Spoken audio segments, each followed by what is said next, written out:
Dismayado ang ilang mga netizen sa pahayag ni senatorial candidate Heidi Mendoza ukol sa same-sex marriage.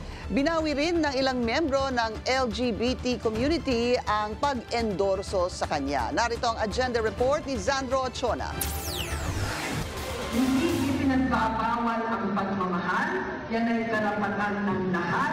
Subalit ang tunay na pagmamahal kailangan gumagalang sa institusyon. Hindi ho kailangan ng batas ng same-sex union or same-sex marriage para masolve ang problemang ito. Ang pahayag na ito ni dating Commission on Audit Commissioner Heidi Mendoza ang dahilan kung bakit maraming netizen ang nagsabing hindi na nila siya susuportahan sa kanyang pagtakbo sa Senado. Sa kanyang post sa X, sinabi ni social media influencer Sasa Girl na bagaman iginagalang niya ang pananaw ni Mendoza sa usapin ng marriage equality, binabawi na niya ang suporta sa kandidato.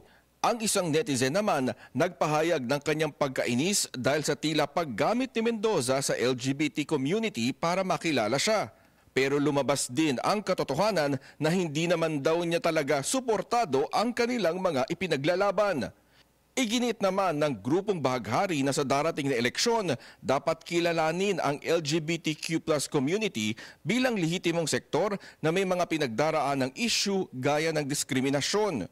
Panahon na raw para gawing prioridad ang SOGSC Equality Bill, marriage equality at iba pang batas para maging pantay-pantay ang lahat. Bagay na sinang-ayunan ng kinatawan ng kababaihan sa Kamara. Hindi kasi talaga nalalayo yung laban ng kababaihan sa laban ng LGBTQ kasi pareho naman tayo na nakakaranas ng abuse and discrimination dahil sa kasarian. So, ang pinakamatindi na discrimination, lalo na yung sa mga mahihirap na LGBTQ kasi halimbawa, dahil LGBTQ sila, tinatanggalan sila ng trabaho minsan.